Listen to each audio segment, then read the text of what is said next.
In the genre of President's Play, there are a wide variety of different types, niches if you will, within the genre. Obviously, I cover Dungeons and Dragons as well as several other content creators, but this isn't the only one that's exclusive for President's Play. It wasn't even the first. There has been branched out into many, as I've said just a moment ago, from things such as tier lists to Call of Duty, and many other games. One of the most popular franchises that have taken hold is Pokémon. And joining me this evening is a content creator who has taken upon themselves to make a President's Play. Only this Pokemon game isn't your bog standard one. I'll let them explain a little bit more. But my name is CraftyGG, and I am joined tonight by YOUVOX. Good evening, matey. Hey, what's up, Crafty?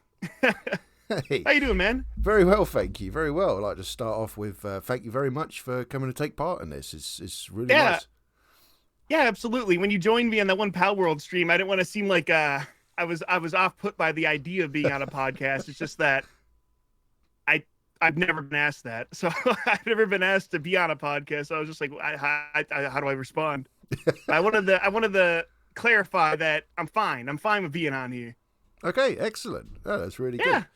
Yeah, this is actually going to be the first time I've interviewed someone who isn't a President's Play D&D channel. So this is quite nice for me because this is sort of now like the opening up towards other content creators all within that President genre.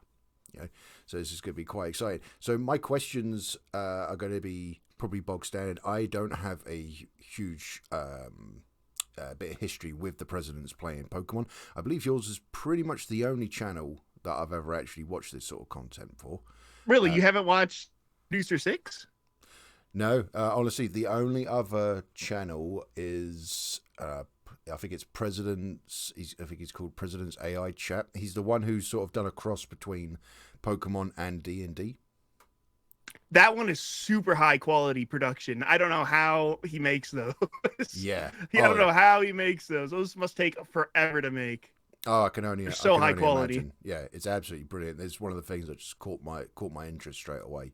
But I saw your channel. What it was, I was looking through the YouTube stats, and it shows me like list of like latest subscribers, and I saw your name next to it, and there's like a number of subs next to it, and I was like, oh, okay, so this isn't someone who's just a viewer. This is someone who's actually got a channel together. So I thought, okay, let's have a look and see what we've got on there. And I see it's President's Play Pokemon, and I was like, oh, okay, let's give this a go. I'll see how this plays out, and I was hooked. I was hooked onto it. Just had me bawling my eyes out. Really? Yeah. Like, you make your content is so much more sophisticated and refined, and mine is so scrappy and weird. It honestly, what I find probably the most interesting is so you'd obviously know this, and if anyone out there who's tried making this stuff, like using things like 11 Labs, the voices can go sort of all over the place, and they're just supposed to be saying like a simple sentence, and they sometimes can sound like, you know, they're possessed by something. Yeah, are you referring to when they break? Yeah, and they just sort of go, and you're just sort of like, yeah. Sort of like, what the hell? Love the breaks. I love the breaks, but go on. Well, it's the fact that you incorporate it. You actually are probably one of the only ones I've seen that actually make use of the fact that they break. So I think it's a really interesting take, and I think it's a great use of 11 Labs because of the number of times that I've had stuff like that have happened, and I've just got rid of it, and I've wasted those character usages. Right. And I just think I think it's very creative the way that you have made use of that resource. You know, you've made full use of it. And it just, again, done it in such a way that it just works with the series. Just the way, again, they're speaking. I mean, Joe Biden's a no-brainer. It's just, you could so easily just pass it off. It's like, yeah, no, that's just Joe. That's what he does. Yeah, he didn't take his meds. Yeah. So that's why that's why he just did this batshit insane thing. He forgot to take his meds. Or Barack just had an episode, or Donald just had a vulnerable moment. Yeah, yeah, exactly. That's why he sounded like he was having a meltdown when he said this. Sometimes you generate a line and it should generate fine. It's not like the stability's like high enough. It shouldn't generate weird, but it does generate weird, and then it just does. And one of my favorite things that I ended up using just because it was so funny, I don't know why it generated like that, was in President Evil episode 2 when Donald's talking about the people from the Midwest. He started sounded like he was crying almost. It was too good to not use. I had to use it. It was so funny. And this is what I mean. It's the fact that you've used this stuff, and I really only have ever stuck with the President's Play, the D&D video. Right. So I have no idea if any other content creators have made sort of uses, but I don't see this usage within the D&D. So it was quite refreshing just to see such a complete change. And at first I'm sort of sitting there and I thought like, this is really weird. Like, why is he using it? And then just the more I couldn't turn myself away. That was the thing. Yeah, it's like a train crashing. Yeah, I just had to keep watching. And then I found myself actually getting hooked on like what they're actually doing, like playing the actual Pokemon game. I'm like, what's going on? I've become a fan. No. Off the top of my head, I can think of 2 other YouTubers that also incorporate the broken voices. Mm-hmm. That would be President Playdates, who hasn't uploaded for a while. Hope he's doing all right. And Electric Static, who is actually apparently known for that.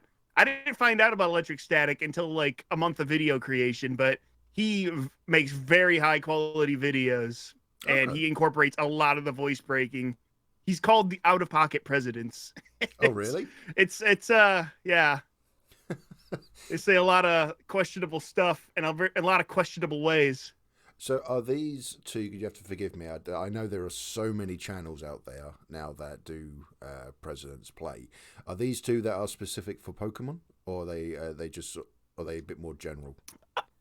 President's Playdate started out as a Pokemon, but then he went into like golf with their friends and the game of life and stuff like that, like multiplayer games. But it's just him, so it's like multiplayer games you can play where it's like turn-based. Gotcha. So Gotcha. Yeah.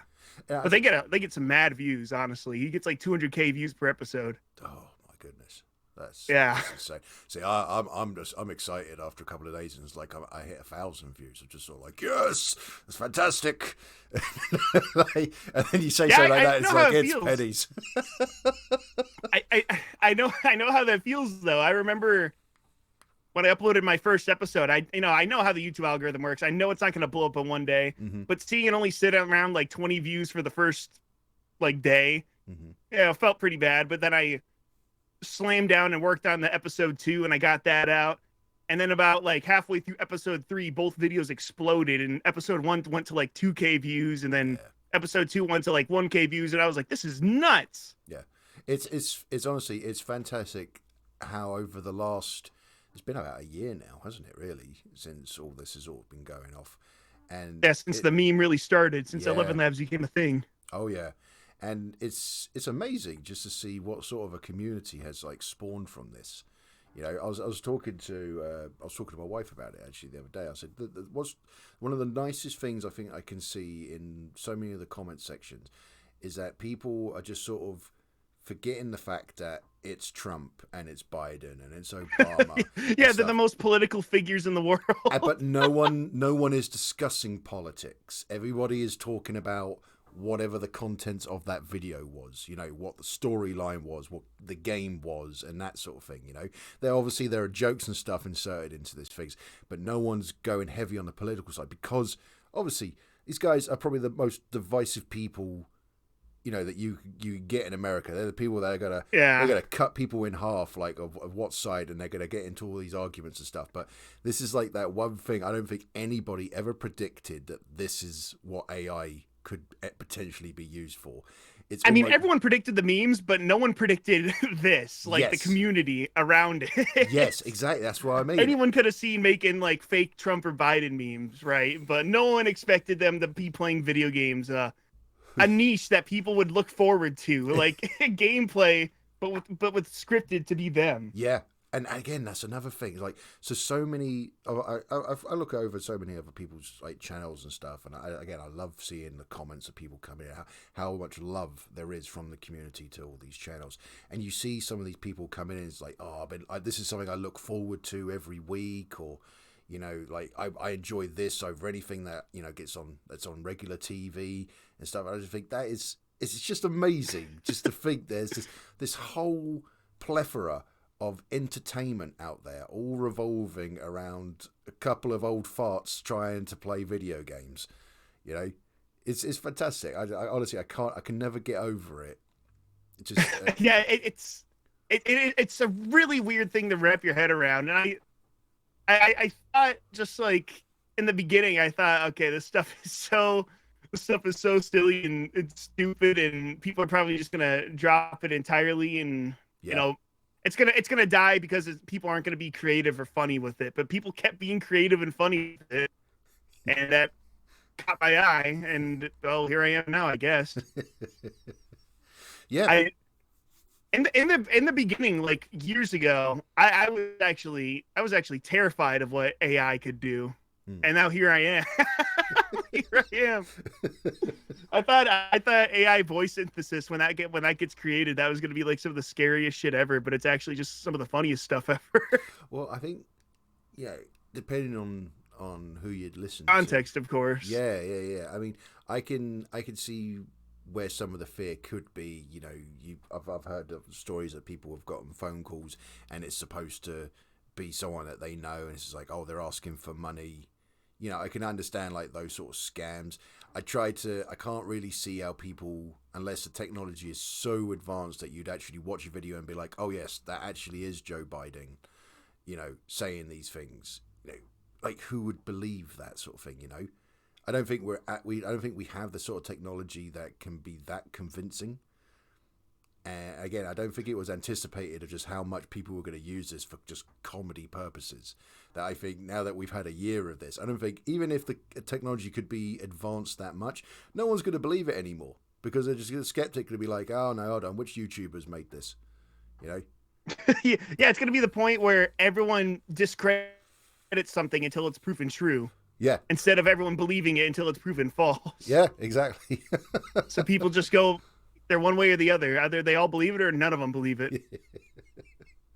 But so I did want to ask you, so with your channel, what was it that got you into like making this in the first place? What was the initial like inspiration that made you go from being a viewer to go, you know what, I'm actually going to start making this sort of stuff myself?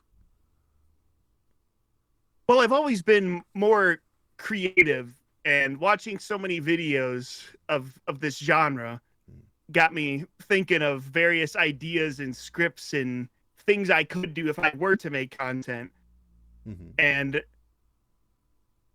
I found myself with too much free time, so I was like, you know what? I could try out this 11 Labs thing, and we'll start it up and see how it goes. And it worked pretty well. Originally, I was going to try to use a voice-to-voice software, but that sounded really bad. So I went with 11 Labs. Okay. And what do you reckon is probably one of the most your favorite aspects about when it comes to making these sort of videos?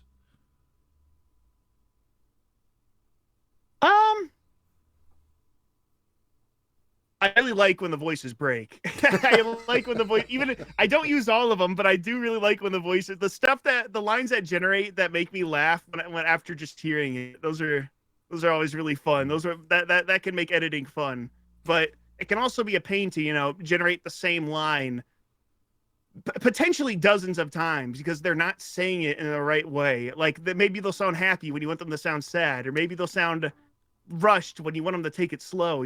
Oh yeah. Yeah, trying to get that inflection correct, especially if you've got limited amount of like characters. You've already used up like, I don't know, 3/4 of like your actual like limit before you could end up starting paying extra, and you've still got another 20 minutes of content to go, and you just can't get them to say. You end up. I've done it several times. I've just ended up going with the thing that sounds the closest to what I want, and just sort of just accept the fact that sometimes it's not going to work. you know. Yeah, and that's fine because as a viewer, I let so much stuff slide. But as a creator, it's just like I don't even want. It's hard to get the smallest thing to slide sometimes. The smallest thing I'm not completely happy with. Yeah. I see people do. I see people have all sorts of misspellings and just really weird ways they pronounce they have the characters pronounce the words, but they just let it slide because they got a character limit. Yep, exactly. But again, that's one of the nicest things about the community is that you don't really see anyone coming in with that sort of like negativity. It's like, oh, I can't believe he would pronounce that word that way. What an arsehole. It's like, yeah, no one cares about that, dude. Like, what they're actually interested in is just sort of what was the joke that he just told, and what was the move they just did in that game. So I am kind of curious about like about some of the people that watch president content, because I saw this one GTA president tuber, not POTUS play, a different one. I don't remember. Was it POTUS Gang? I don't know. It was some sort of, something like that, where the presidents are playing GTA, and that's a whole nother genre. And it was straight up like incomprehensible, like Chinese to English translation. I could not understand anything they were saying. Right? Oh, really? But they would still get comments like, "LOL, this is the funniest. This is so funny. This is great content. I love watching this." And it's just, I literally could not understand anything that they were saying. Donald was, I couldn't understand them. Donald didn't sound like Donald. Obama kind of sounded like Obama, and Joe was actually pretty good. But what the words they were saying, it was just like jumbled jargon. Interesting. So I'm kind of curious as to like what people actually watch the stuff. Like, are you just willing to watch anything, or is this just a particular group of part of the audience here? It would be interesting. I know, like when it comes to the D&D ones, there are some names that I'm spotting like that come up on nearly like every single channel.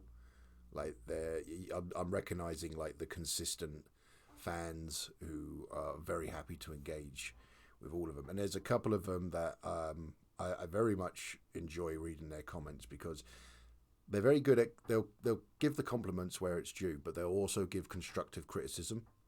And it's not to knock the creator, it's actually to help them because they're big, right? Like D&D fans, for instance. They understand the rules very well. There is a bit of a trend with a lot of the newer content creators that are coming out for the D&D ones where they have very little experience with D&D. So yeah, I believe Coco Mimi didn't play like any D&D, and she was learning as she was making them, right? That's correct, and she's probably going to be one of the most successful ones. Like her premieres, she's getting like triple digit viewers during her premieres. Like it's amazing. Like, and to think that someone who has admitted to not knowing really anything about D&D when they started to where they are now, and it's a coherent story, and the rules are making sense, and she takes on that feedback from everyone. And I think that's probably one thing, again, that community, I think, really enjoys about some of these creators is the fact that they're willing to listen to the community, take on board what they're saying, and apply it to the content to make it better, because in turn, it makes better entertainment for everybody. So it's a win-win all round, Yeah, you have to be able to recognize the line between this guy's just being a jackass or this guy's actually just trying to help. And some people don't see that line. Some people think any criticism is someone being a jackass, right? Yeah. No, exactly. I get it, and it might be a part of the culture that's sort of formed over the last few years. People get a little bit too sensitive and stuff. But me, I've been actively. I want people to give me constructive criticism.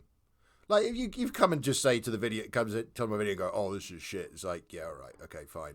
Yeah, it's like, okay, buddy. That doesn't actually help me improve it. But if you're not looking for me to improve and you just come to be an arsehole, it's like, yeah, fair play, mate. You know what? It's the internet. It's the free world. You say what the fuck you want. I'm constantly, I'm constantly.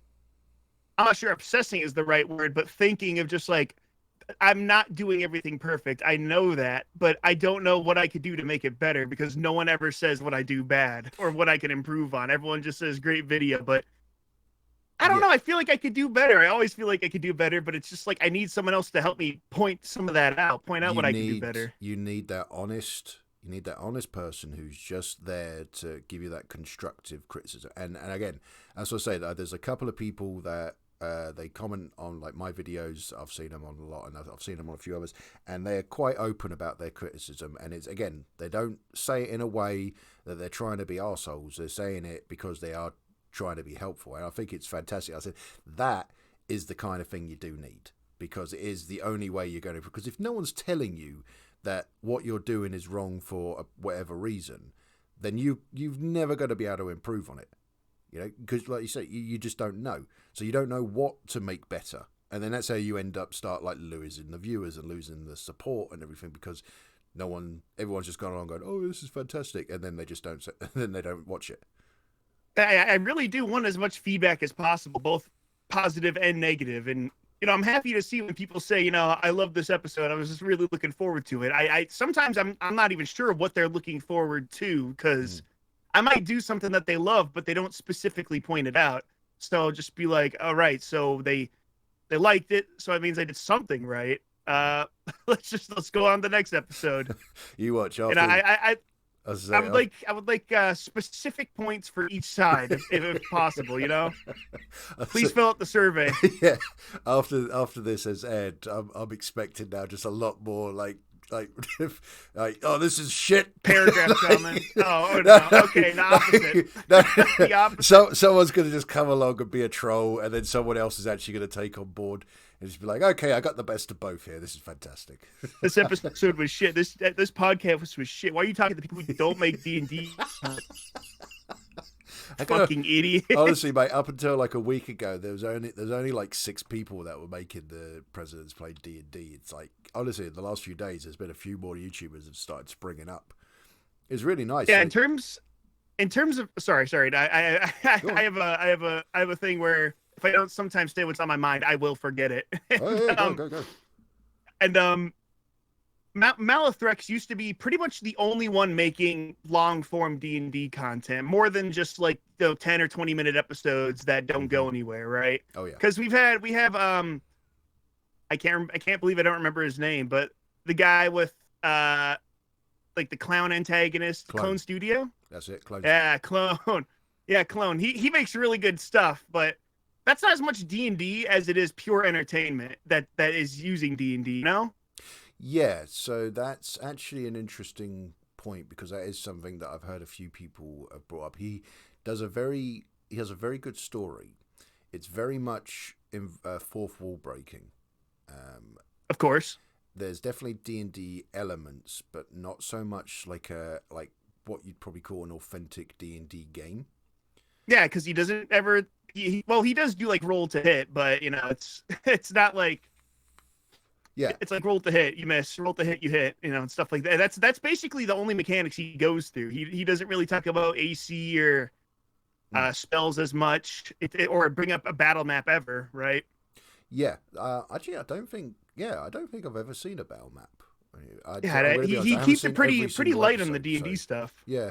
Again, I think he's a lot more focused on the story and the comedy, which again, he's just telling a funny story. Yeah, and again, this is what I think I've mentioned before with Coco or Mao or even President Ashenheart, that this is what I really like, is that there is such a variety within everybody's sort of video. So there's a bit of something there for everybody. So if you're not really hung up on D&D mechanics and you're not really interested in the battles, but you like the story, you like a good story, or you like a good bit of comedy, Clone's probably then your guy to go and see. Oh yeah. If you're very hung up on, like, you want to see the mechanics, you want to know how it's all played out, then there's another channel, then that's probably more specific for that. If you like more the visuals, for instance, then maybe my own channel, for instance, might be more like your sort of thing, because you want to see the battle maps and that sort of stuff. You want to see waifu stuff, then you go see Coco. Coco Mimi. There's some questionable stuff on there, but I love it all. Love it all. It's all good. Aye. Yeah. So, what was I say? So we talked a little bit about the sort of what sort of inspired you into making this channel. Could you give us? Yeah, I'm not sure I fully answered that. Well, that's all right. I was to say. So was there? So you'd obviously you'd been watching like a lot of content and stuff. So were you watching Pokemon presidents, or was you watching D&D presidents, or was it like something else, like one of the tier list ones, or was it just sort of one mixed bag? I think I can give you a brief overview.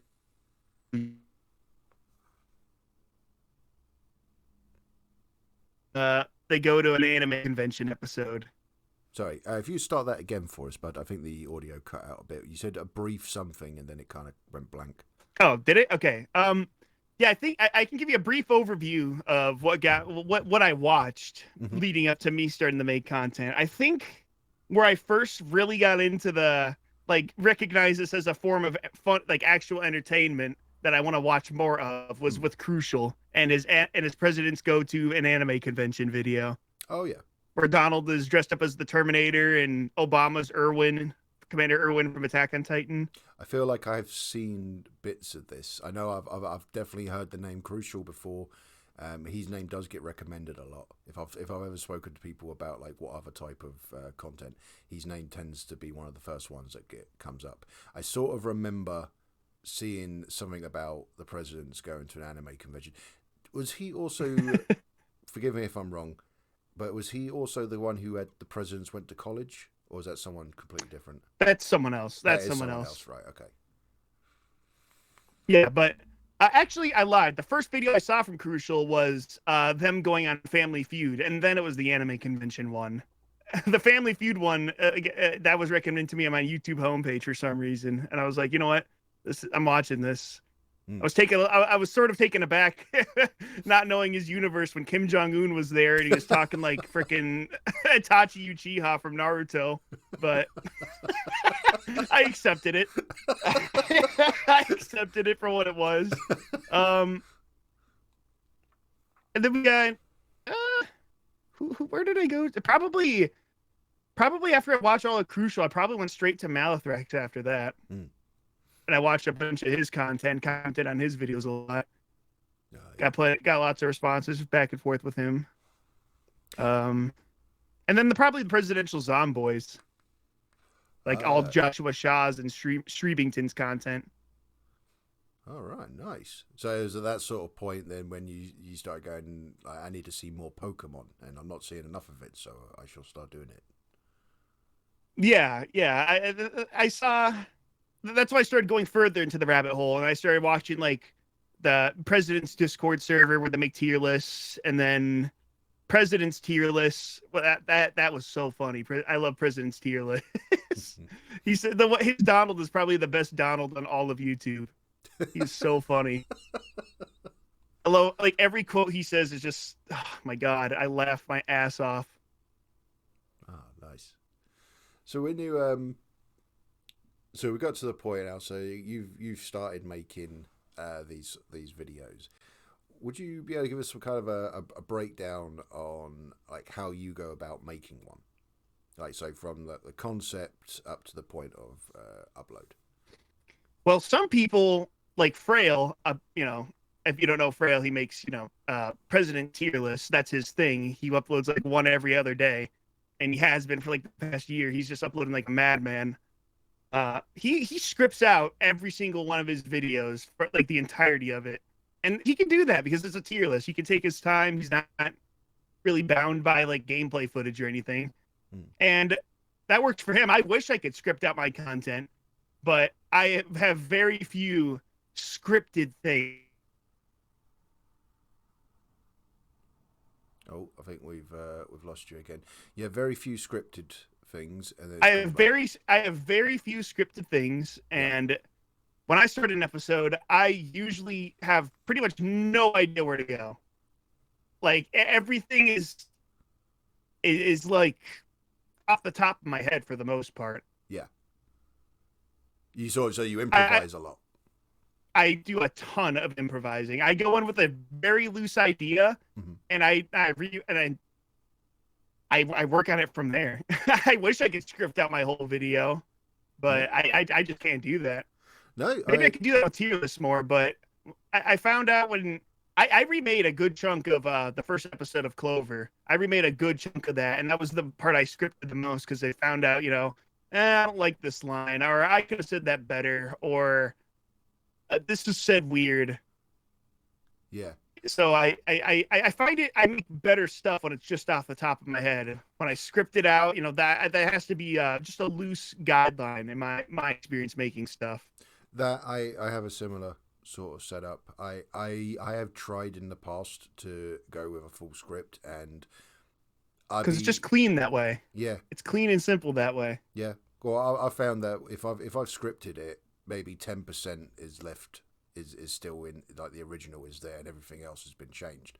So I gave up on doing the whole scripted bit, and I go say my idea. I've got loose idea of what I'm going to do. And then because obviously with Dungeons and Dragons, obviously very dependent on the dice roll. If the dice tend to go in the sort of direction I was hoping for, then great, the story can carry on that way. If they go in the complete opposite, then I have to try to adapt and see if there's a way I can still work around and have it lead back to where I needed it to go. So you don't script your dice rolls? Oh no. Oh hell no. No. Well, you could tell whatever story you want. You don't even have to be honest with the dice rolls. But no, one of the things that I've always enjoyed with D&D is the fact that I've just gone with the dice rolls. I am a dungeon master in real life. I ran my own campaign for nearly 2 years. Never once did I ever fudge the dice. Like if the enemy was getting nat 20s on the players, well, it's just like, well, deal with it, guys. This is what could happen. We had character deaths within that campaign, and it's heartbreaking, especially like when it's a character like someone's had for like a year, and it's just like, yeah, they're dead, dude. There's nothing we can do about it. It's just like that is the way it is. And so when I did I had a Christmas one shot. And spoiler alerts, if anyone is listening in and they haven't actually seen it yet, I'll give you 3 seconds to skip ahead. 3, 2, 1. They all basically end up becoming a TPK.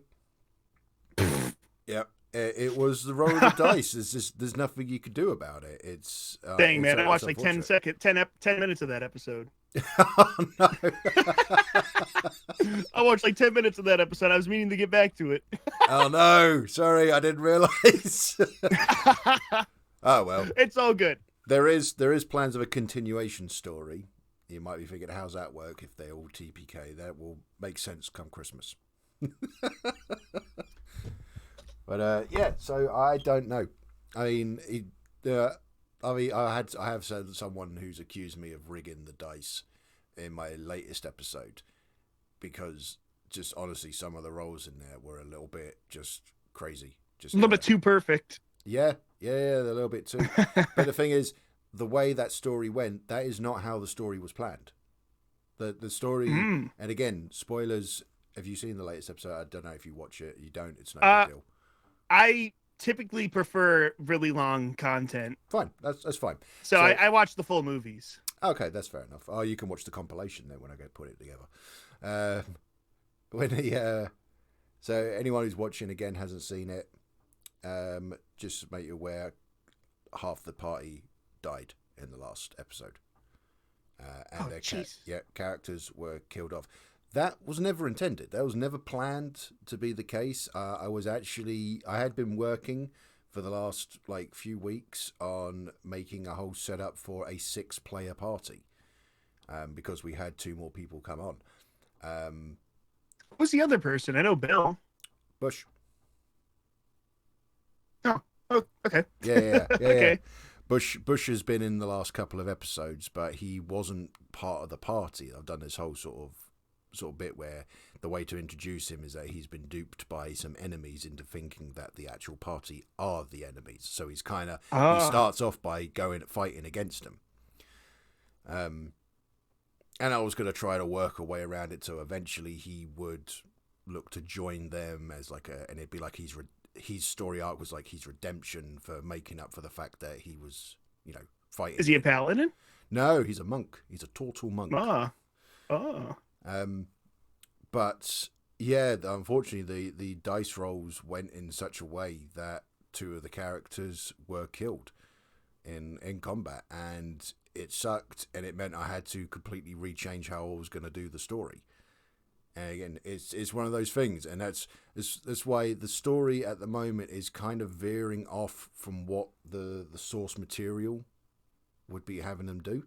I have found a way to sort of bring it back, and sort of get it back on track. But again, just the way, sometimes I'm my own worst enemy when it comes to this series, because it can be a blessing or a curse. Yeah, it can be a blessing or a curse. Absolutely. Yeah, the most I've ever done weird with dice is that I've forgotten to add dice rolls onto a screen.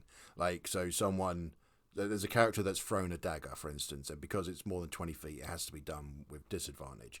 I forgot to add the second dice in, so it just looks like it's one dice roll for it. That's the sort of mistakes I tend to make with it. In my head, I know that it's all worked through, and I've just forgotten to add it in. And so when the video uploads, I sort of sit there and go, "Oh shit, yeah, that was meant to have been." Yeah, I have a habit of cutting out a middle part too, or something that I should clarify more on or make more clear.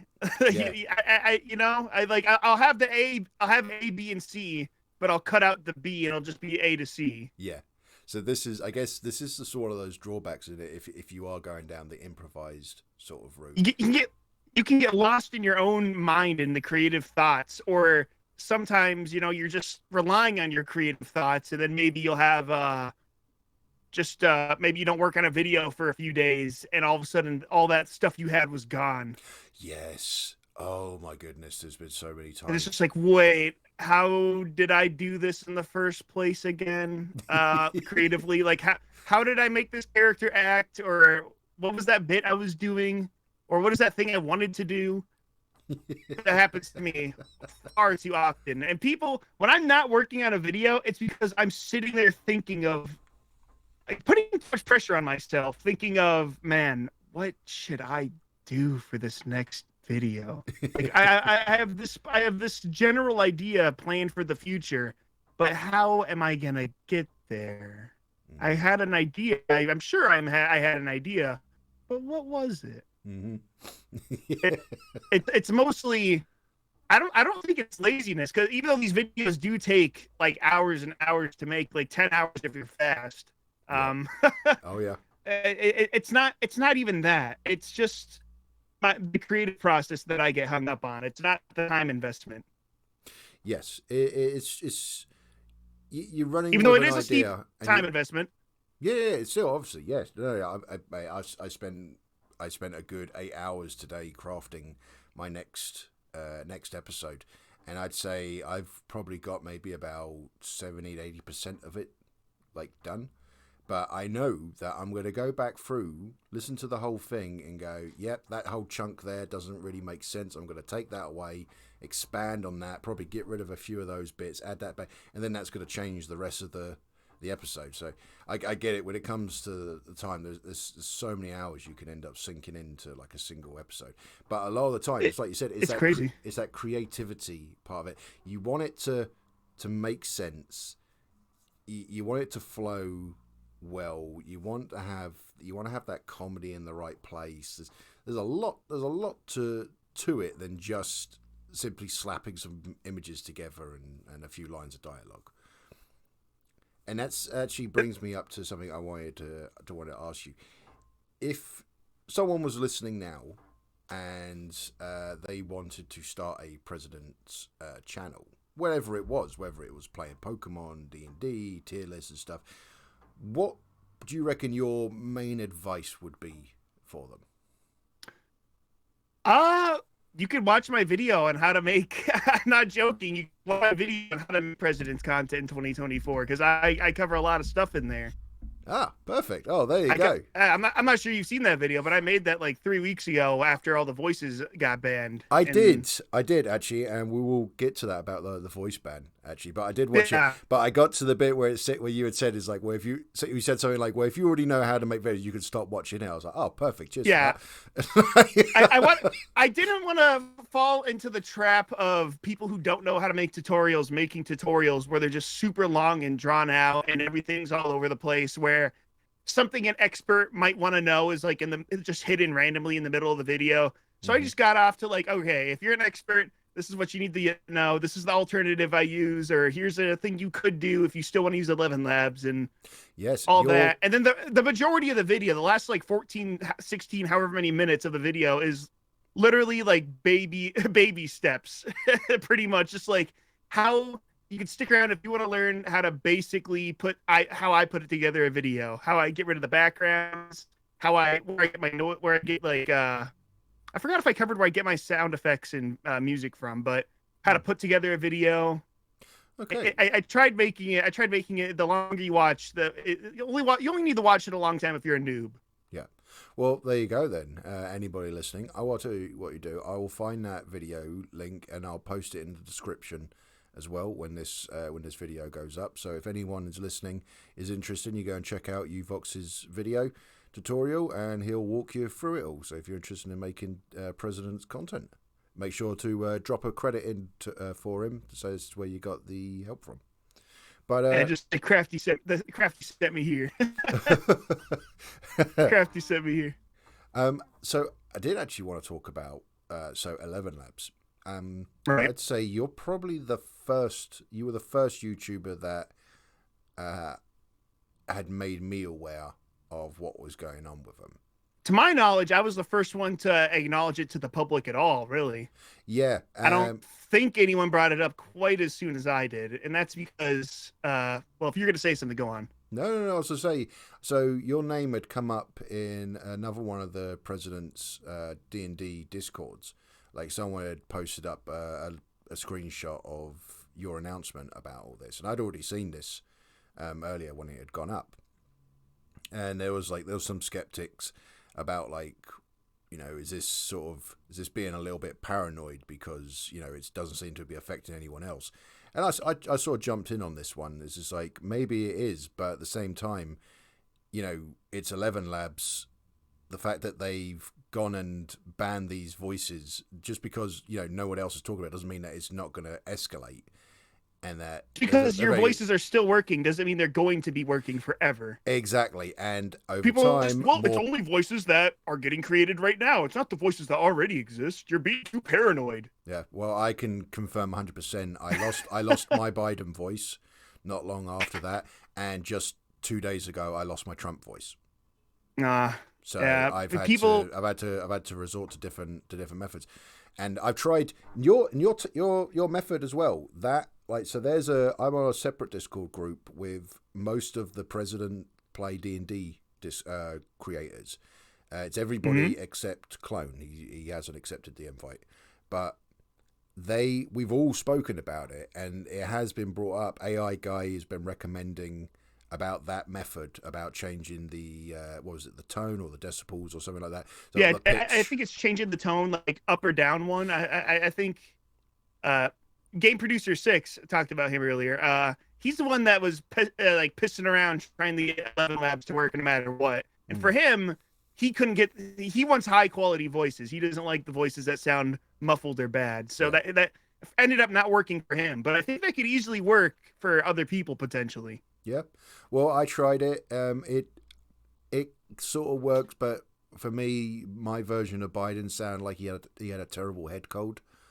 The whole time. So I was tempting about like sort of doing like a some sort of an ongoing gag about him having the flu or maybe COVID or something, and I thought, oh, that's gonna get me fucking bad. That's dastardly. I've ended up diabolical. Yeah. So I've ended up resorting to Play HT. They do okay. The one positive thing they've done for Trump's voice is that I don't have the audio volume problem anymore. Like his audio actually sounds like as a good high volume, so you can hear what the hell he's saying. Which is with 11 Labs. Did it not? For you? 11 Labs. On 11 Labs? Yeah, 11 Labs. He came out so quiet.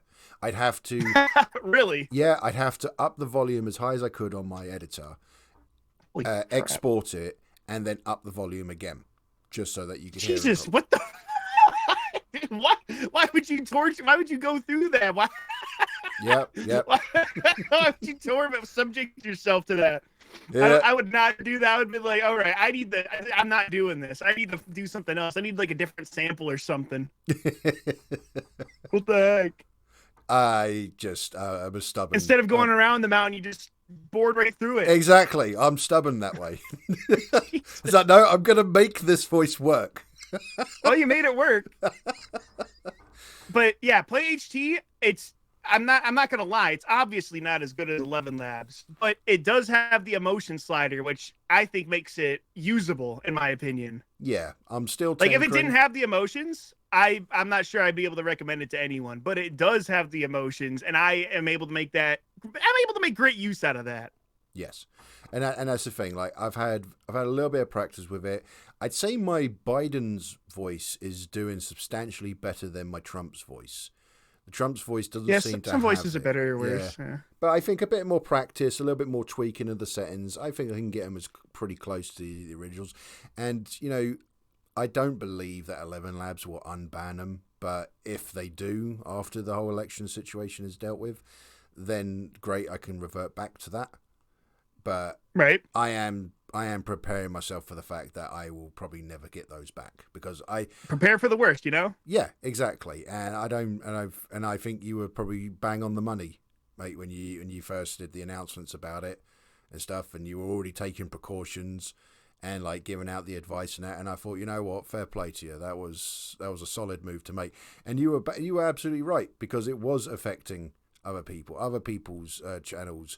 I think Coco, Biden got banned. I think she had to make changes. I think I have to double check, but I think AI guys, I think Trump might have got affected. I have to double check on that. The one character that would get affected from his universe. I think so. I have to double check. What he said on the Discord. I'm sure he said there was something up there, or he was maybe preparing for if it did go. But yeah, there's a couple that they haven't had any effect whatsoever. But again, it could just be a case of matter of time. I do think it's a bit silly though of 11 Labs. Like, I have no idea what sort of success they've been having. I can imagine obviously everything that's been going on the last year with YouTube. You think every single president's channel, practically every single content creator must have been using 11 Labs for it. Pretty much anyone within the past year who's used text to speech has used 11 Labs voices, like whether it's one of their default voices or a voice they clone themselves, like Trump. Yeah, and I just can't see where their logic is in this, like, because if all these people decide to turn around, because I imagine some of it, if they're pumping out as much content as they are, they're paying for the higher tier subscriptions, right? And we know how that can be quite expensive. That can rack up. And it could, $100 a month, and theoretically, if you're making that much content to use that much characters, $100 a month, and they will take away your credits if you don't use them all. Yeah, I've never liked that about 11 Labs. That's a very scummy practice, but they can justify it because it's a subscription service. It's not a buy service. You pay for 500 credits a month, you get 500 credits a month, and they don't carry over. Yeah, that has forced I've me lost to like 300k credits because of that. Oh yeah, I've lost too much, too many to an embarrassing amount. Yeah, I've actually just reduced my subscription down, and just that way, then if I end up needing more, then I can either hold out for a week or two, or I'll pay for the next one, or I'll do something like that. Or I'll keep using it, because you can go over your limit and then pay a very small sort of fee for every 1,000 you use. And you know what? Yeah, that's what Frail did, and he ended up using like 70k a month. Yeah. So there's some ways around it. I just feel like this whole thing what they've done, they use the excuse it's for the elections, but I kind of, again, I don't know, man. Going back to what I said about, does anyone really believe if they see a video on YouTube that that's actually Joe Biden speaking? Like apparently there's a video in New Hampshire or something that they claim they're some sort of poles were swung in some way, but I'm unsure about that. It's just again, I'm unsure about that. I don't know. For some reason, when you have a monopoly on something, people love to start censoring. yeah. I don't. For some reason, when someone has total control, they love to censor. Well, I'm waiting for an actual this is the 11 Labs competitor because they're obviously not going to be the only ones that have that level of quality forever.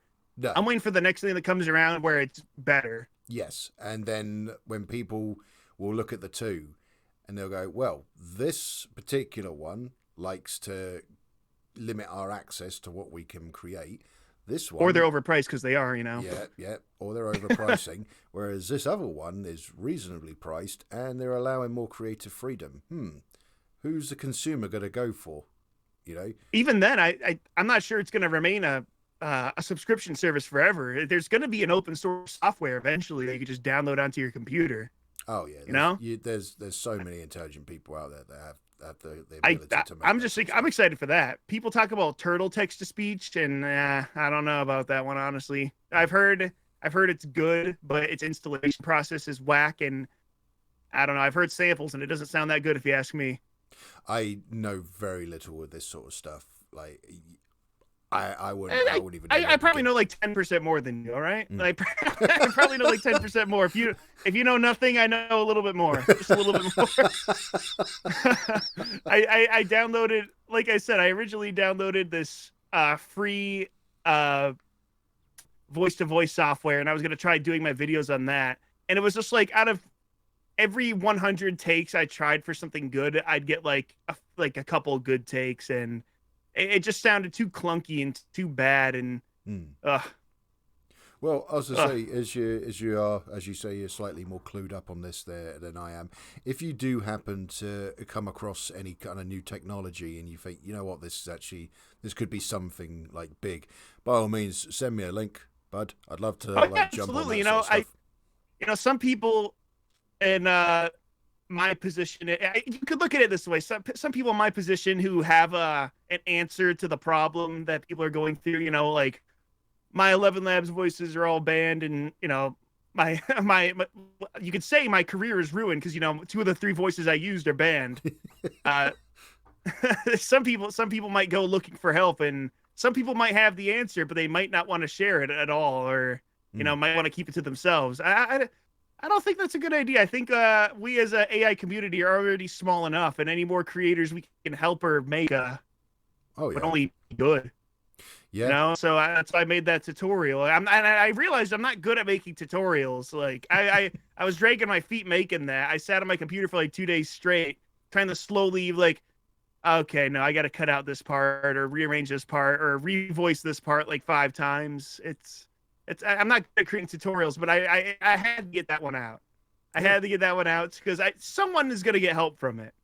Yeah. Someone has got to get some level of help, whether it just be, you know, I want to use 11 Labs still, but I'm not sure how. You know, you're going to get slightly worse quality, but you can change the tone, or go to Play HD where you're going to get slightly worse quality, but has its own quirks. Mm-hmm.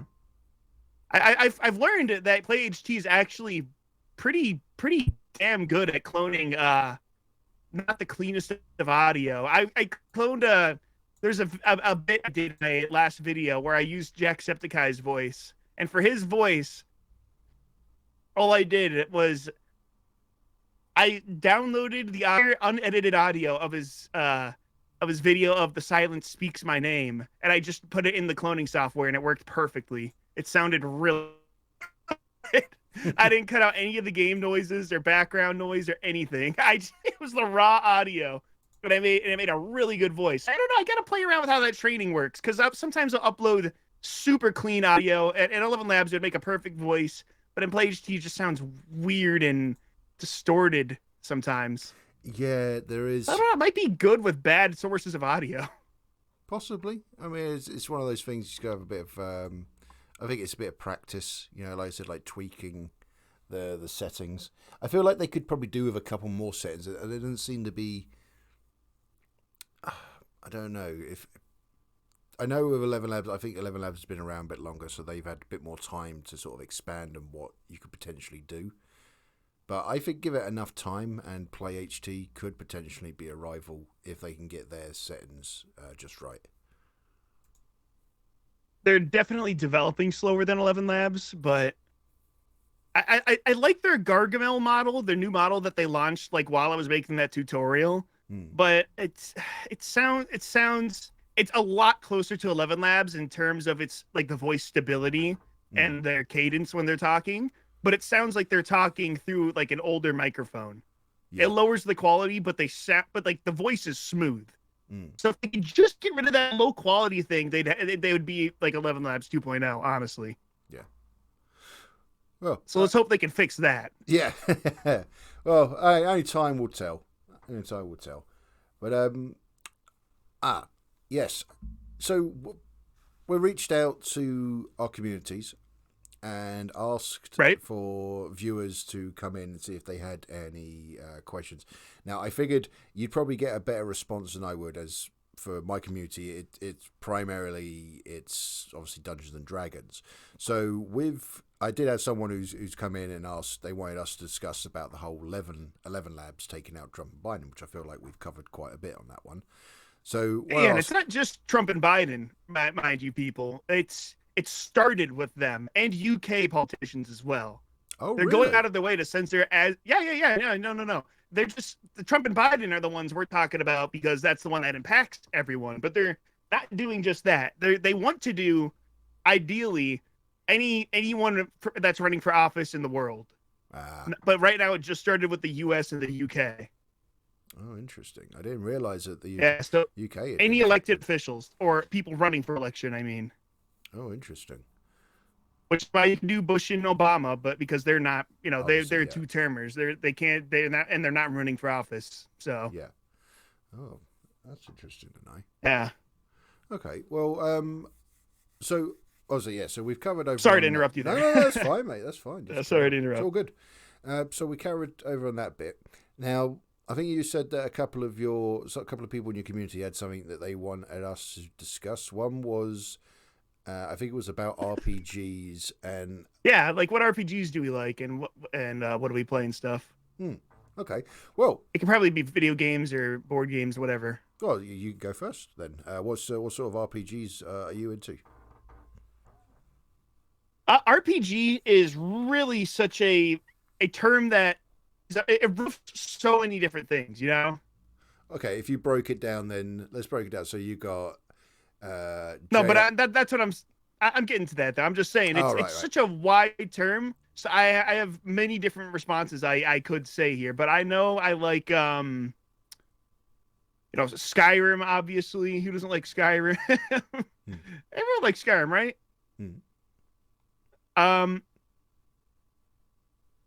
Hold on one sec. I'm actually going to pull up that comment in my response here because, Skyrim. I particularly liked Fallout 4. I know some people would hate me for that, but I like Fallout 4 a lot. That's when I irrationally didn't like Bethesda games back when I bought that. I bought it to try it out and I actually really loved it.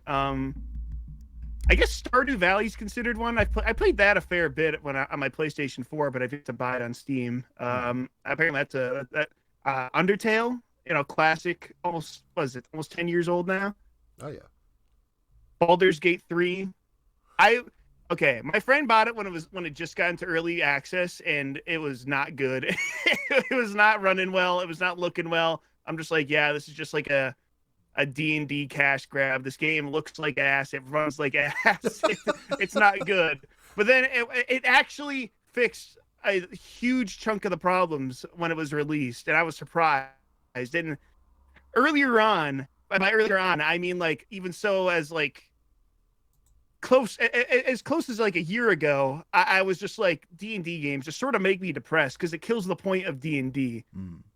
D&D and video games, they should not coincide. That was my personal feelings on it. But I think Baldur's Gate 3 really did a good enough job. It did a good enough job at emulating D&D in a video game.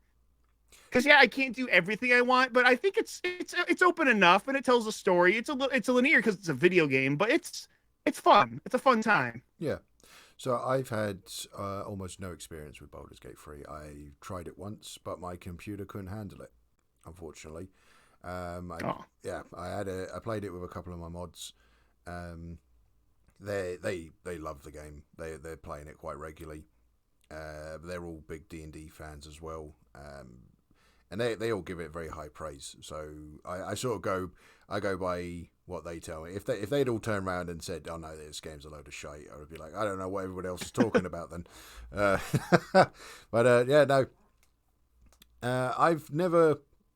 I've always been a fan on JRPGs. So for me, my go-tos were Final Fantasy. It's what I grew up on. My first Final Fantasy was Final Fantasy VII. I was about a common story, so I've heard. Hey, well, I was about what would I have been? I would have been 11 years old when that game came out.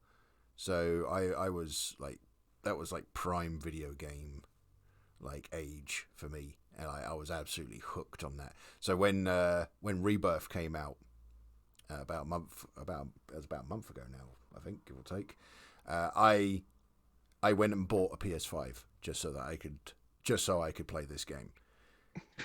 Oh yeah, yeah. It's put me. I know the feeling of buying a console just for a game, one game. I did the same thing with 7 Remake. I bought a PS4 just for the game. Like I'm desperately trying to find other games that I could get for the PS5 that actually would sink time into, because otherwise God of War. Again, it's just not my thing. I'm very picky with my games. So most of the years I played JRPGs, so it was all the Final Fantasies. I'd play Pokemon, and then there'd be other ones like the Tales of series, Persona. Just trying to think off the top of my head what there other was. Breath of Fire series. There was a lot of ones like that. And then as I started growing up, I always loved RPGs, but then I started playing other things. So I'd play Call of Duty, and I was into racing games and that sort of thing. But then I ended up coming back to RPGs. I've never been into the Western ones. I think Final Fantasy Rebirth has probably been the closest to the most Western one you've liked. It's the closest to it. There are no real Western RPGs. I don't think I could actually say that. Like you talk about Skyrim, I never played it. Honestly, I didn't play it until like 2015, and people gave me shit for that. people are giving me shit for that, and I never played it till it was re-released on PS4. Oh, all my friends were shitting on me for that. Like, you never played Skyrim? I'm like, no. I was waiting until it only cost $5 to buy. I just never, I've heard people talk about it. I've seen the gamer poops by what's his face, Manslayer, but I never played it. But yeah, I myself, I've never really played any JRPGs unless you consider Pokemon one of them. One of them, their things. Oh yeah. Cool. Yeah, I don't even. I don't really play. I have never really played too many of those. Too many RPGs. I'm not sure. I'm not even say it's out of disdain. I wouldn't say that. It's just like I was never exposed to it younger, so I never knew to look for them, and I never got into them. So it's just been a thing that's always existed, and I've heard people talk about. Mm-hmm. But I personally haven't really partaken other than Pokemon. No, again, that's that's fair play. Everyone obviously have their preferences when it comes to video games. Like I could never get into fighting games, and I had a lot of my friends who were very heavy into Street Fighter or Tekken. Yeah, I wanted to get into fighting games, but yeah, I was never very good at button bashing. That's the thing. That's all I am good at, button mashing. That's the thing. Apparently you gotta time that shit? Like, what? Yeah. Bro, you gotta time it down to the frame, the exact frame. to get that combo. I can't do that, man. Who wants to do that? No, this is why I liked my JRPGs where you had turn-based combat. It's like I could sit here for 30 minutes and decide if I want to press the attack button or drink a health potion. But that's my choice. No one's going to rush me. Yeah. I know. I used to play a lot of, Smash Bros when I was little, but I wasn't a sweaty, frame perfect guy. That was the only fighting game. Some people don't even consider Smash a fighting game. That was like the only thing I played, really. I got Street Fighter V because my new friends I had at the time, they were playing it a lot. And they're like, yeah, you should get this. And then I did get it. I played it, and I was not good, but I played it with them a good bit. Nice. I've had a little bit of experience with Smash, like a very small bit of experience. A lot of friends of mine, they all loved it. It was not something I could really get myself into. I only did it like the odd occasion. If they wanted to get a bunch of people together, and it's like, oh, we're gonna have a big tournament. We need an extra person.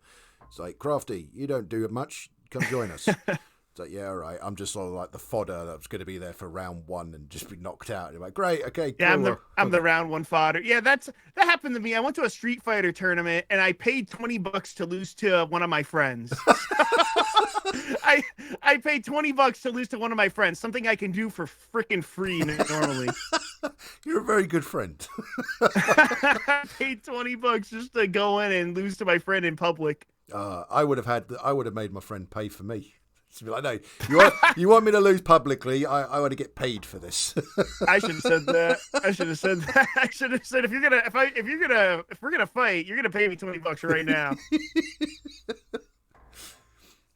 And so what was the other topic? Like, so someone said they wanted RPGs. Talk about Taco Bell. Okay. So someone said that might have just been a throwaway, haha. I want to leave a comment, but we take comments seriously around these birds. There's no such thing as a stupid comment. All right, how's Taco Bell on the other side of the pond, so to speak? Is it over there? Yes. I don't know. There is a Taco Bell. I actually tried a Taco Bell for the first time about a month ago. Was that in preparation for this video? No stupid questions, right? No, you're absolutely right, because we, for those who don't know, I'd actually reached out to YOUVOX about 3 to 4 weeks ago about saying, would you be up for doing this like podcast sort of thing? And I told him it was going to be this date, which I think, so at the time of recording it is the 27th. And it was just sort of a case of like, why so far in advance? Unfortunately, that is how much I have to plan things sometimes, just to make sure that actually I'm around. But no, the Taco Bell, I think that just happened to be a happy coincidence. So it might have even been, I can't even remember now, but just I was in town. Subconscious. Yeah, I was in town. It's like, oh, Taco Bell, I should try that. Taco Bell, and I said to my wife, I was like, I'm pretty sure this is the type of restaurant that's popular over in America.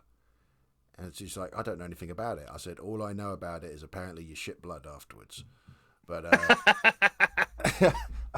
did you shit blood? That's not something I wish to disclose on this podcast recording. What happened to your mic there for a second? It sounded like you're talking through like a webcam. Yeah, or sorry, maybe you were talking far away. I think I moved out of its reach. No. It was fine. The health standards over here are pretty good. It was okay. It's just that it's so much beef and cheese. It messes, it's not about like tainted food. It's just the fact that it is what it is. Mm. No, it was beef, it was a bunch of beef and a bunch of cheese, and that doesn't suit everyone's system well. No, true. But to me, I didn't see anything too special about it.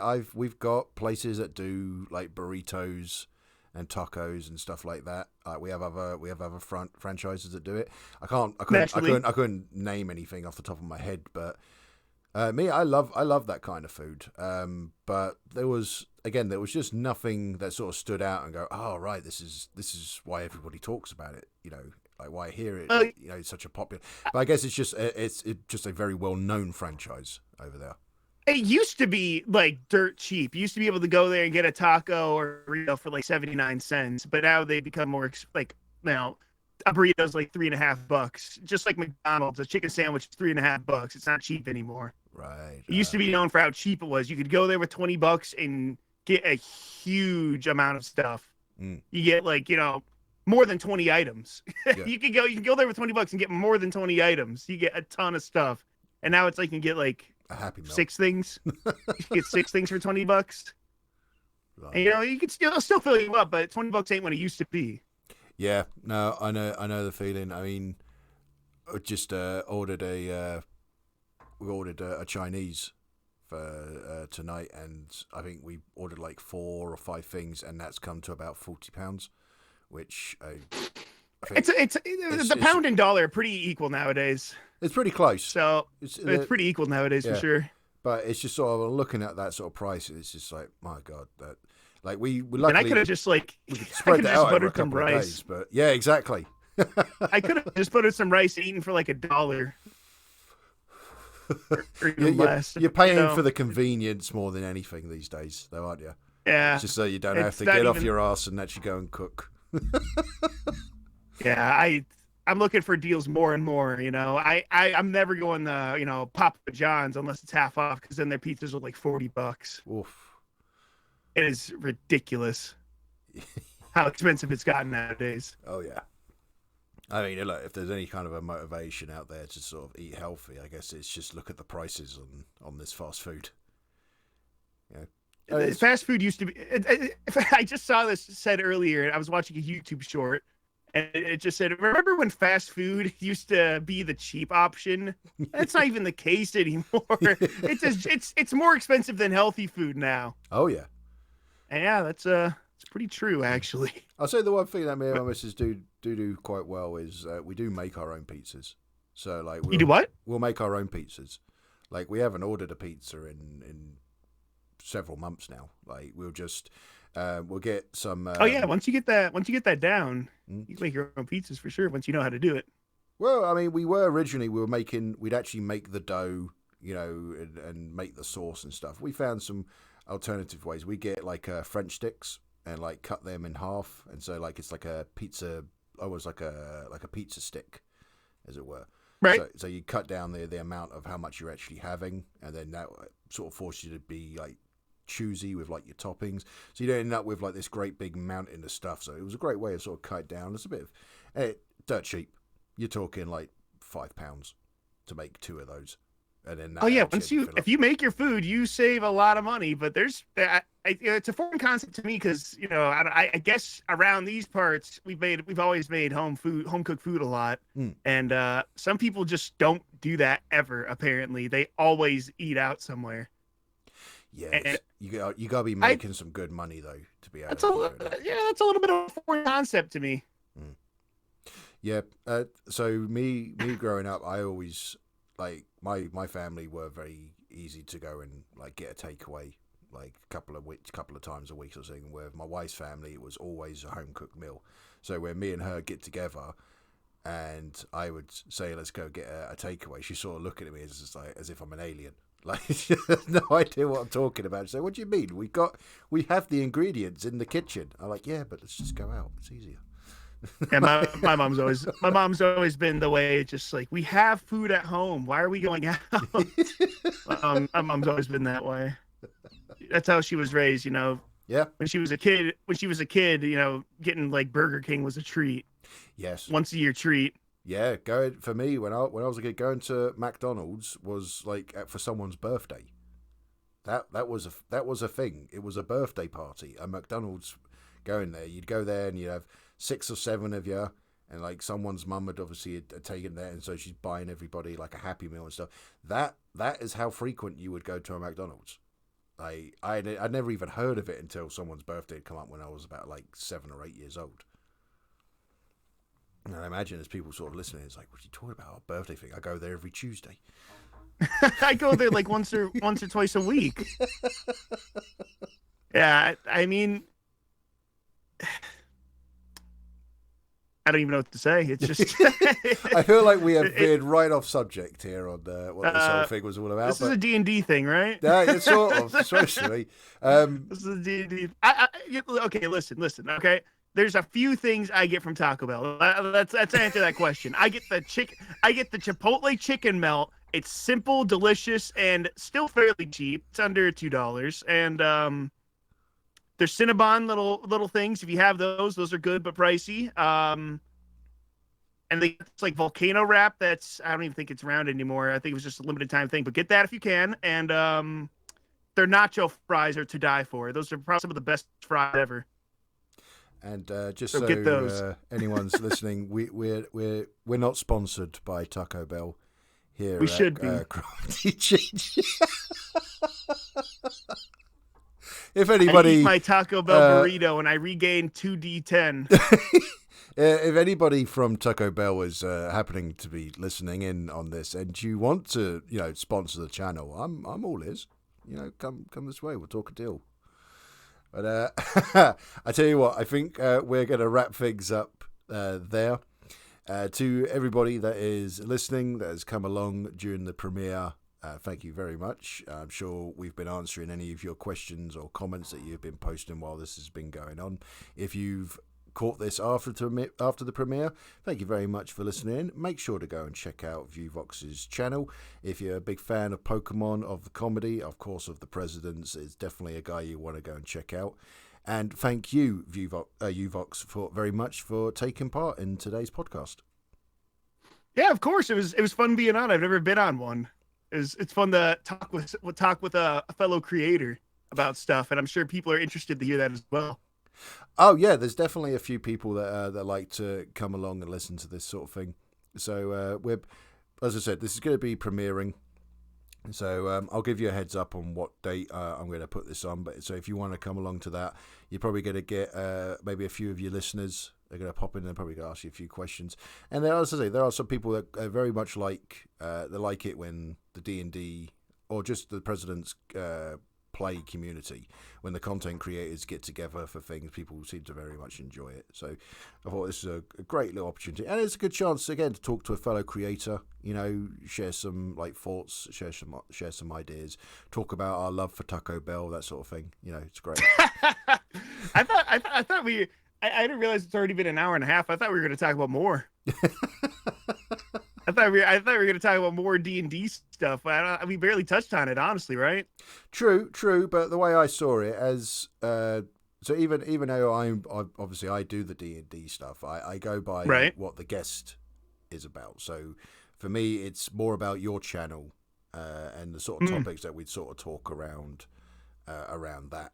And so my plan is that as we get more, hopefully I get more guests over time, I'll go past just the President's Play D&D. Obviously you've started now with this one, but maybe at some point start interviewing the dungeon dudes. Yeah, I mean, again, anybody. And that just reminded me, if anybody who's listening in happens to be a President's Play content creator and you would like to have an opportunity to come onto this podcast, talk about your channel, talk about your views and opinions, or if there's other topics that you would like to discuss, please get in touch. Quite happy to get other people on. Tune in actually for next time, because my next guest is going to be Gimme Your Belt Studios, who is quite a recent content creator, President plays Dungeons and Dragons, and he uses Sean Bean as the Dungeon Master. So stay tuned for that one coming up. But as I say, we're just going to wrap it up. So YOUVOX, thank you very much for joining, mate. Oh yeah, and shout out to Melkatron. Is that his name? He's one of probably the most recent guys that he's just 5 days ago. Yeah, he uploaded his first video, and he has Obama as the DM, the first person to do that. Yeah, no, it's brilliant. I love the little. Everyone's done Ben or someone else. Yeah, that's true. But yeah, what's his face as the DM? Who? Walter White, right? Oh, me? Yeah. I use Bryan Cranston or whatever. Bryan Cranston, that's the one. Yeah. It's sort of like his Walter White character is sort of the one. I've never confirmed it in the series whether because I've never used his name. I've never used his character name or his real life name. He's always either been referred to as Dungeon Master or Boss Man. Right. So I'm still debating whether this is supposed to be Bryan Cranston or Walter White. That's to be confirmed. Yes. To be confirmed. And we're pushing this out a little bit further than you already did the outro, but let me just say my favorite D&D YouTuber was the AI guy for sure. But then I discovered your full movie, and I don't know, it's up in the air right now. It's up in the air. Well, thank you very much. It's a huge compliment. Your videos are very well produced, and if I made a video like that, it would take a long time. Take a long time with all the people like fading onto screen and fading away when they're talking, and then the dice rolls and the battle maps and all that. Like, ugh. Yeah, it does. It does take quite a lot. It's something that I've had to alter quite a bit now with. So this week, I've got annual leave off work, and hence why I made arrangements to do the interview today, because otherwise I'd be fast asleep. So generally now with my new job, I work a couple more hours than I used to each day. Plus my travel time's extended quite a bit, so my free time is a lot more limited than it used to be. So I've had to sort of rethink how I do my layout and how I actually go about making my videos. I seem to have a good idea on how I'm going to sort of do it. I have had to scale back the production just a little bit, just to make sure that the videos can be made. There is still elements of how I still were making the videos is still there. It's just not as much as before. So I've sort of worked around it a little bit. My plan is that once I've got a very good handle on it, I can go back and start upscaling the production again. So you might see, obviously you like the long form content, so you've seen the compilation all of chapter 1. So by the time chapter 2 is finished, you'll see, as you watch it, you'll be like, oh, okay, the production sort of goes up and down, like as the chapter plays out. That's because up and down and up and down. Yeah, because it all depends on how much availability I had for each episode. But no, to be compared to AI guy, it's a huge compliment. I had that guy a very high standard. It's a different style, but really high quality nonetheless. But I also, when I was first watching your video, when I first discovered, I was going to bed, as where I discovered most of my content. I was laying in bed and I see like an hour and a half long plus video of AI D&D. I was like, oh, I've never seen this guy before. Let's watch it, right? And my eyes were like all fuzzy and tired. I wasn't really looking at the screen much, but the few glimpses I did see, I saw Trump's photo, and it was like really like my brightness is all the way down and my eyes are all fuzzy, and I thought, I was like, holy shit, that Trump looks really good. And then like the next day I woke up and I looked at the video again. I was like, dude, this Trump looks so fucking goofy with this mouth and his eyes. I thought he looked like really badass when I was falling asleep, and I check out the video when I'm fully awake and my eyes are open, and it's just like, dude, this is like, I was not the way I was looking at the same picture, right? I thought it looked so much cooler than he actually does. He looks so silly with all the characters do, quite frankly. They look silly. They have the little lines for their mouth and eyes. Yeah, it was quite interesting with the generation, like the image generation I got from. I wanted something. What did you use? It was Imagine AI. It's all done on mobile, and I think it's version 4 that they had for it at the time, and I went for an anime style. Right. And I just did just a basic description. Like, I kept trying to get Trump to look like a Goliath, but it just kept coming back with him just looking like a very jacked human. And I was just like, you know what? I'll work with this. I'll play it off somehow. Joe Biden was originally not meant to be a human fighter. He was meant to be a dwarf fighter. but Imagine AI did not understand what the fuck a dwarf was. So he just looked regular size every time.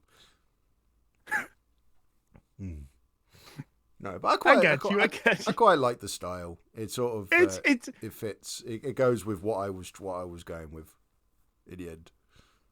Yeah, it works. It works. I just thought it looked a lot more badass than it did, you know, than it actually was. I thought it did when I was sleepy, not really looking at the screen. When I was, it was just like, oh man, I actually hit. I need to advertise this to people that are only half asleep. That's how I'm going to get my maximum attention. You advertise this people to who? That are only half asleep. They're not really focused. Yes, your viewers will skyrocket, bro. Oh, fantastic. That's where the money's at. Well, I feel like I was going to say one more thing, but I forgot. So, if you got something to say before we actually wrap up. I think that was it. You know, right. Just shout out to the guy that uploaded that video a few days ago. Yeah. Do you want to advertise your Discord real quick? Oh yeah, you could hop on over to PokeForce 1, which is created by Broadway J97, a maker of another AI President series where they play Pokemon Yellow and now Crystal. And for how he's dealt with the 11 Labs things is he freaking Biden and Trump were blown up by a missile and now they're in the hospital for the next year. So that's his thing. So now he has Bill Clinton and Dark Brandon. That works, but it's made by him and it has a bunch of other Pokemon AI D&D YouTubers. So if you want more content, you just got to go there. All the Pokemon creators are there. I will drop a link if anybody is interested for the Discord in the description as well for that one. All right, and with that, we are going to call it a day. Thank you again, YOUVOX. It's been fantastic talking to you, matey. And we'll see about getting you back on here again sometime in the future. We'll have another chat. See you for part 2, yeah. Yeah. All right, everybody else, have a good evening.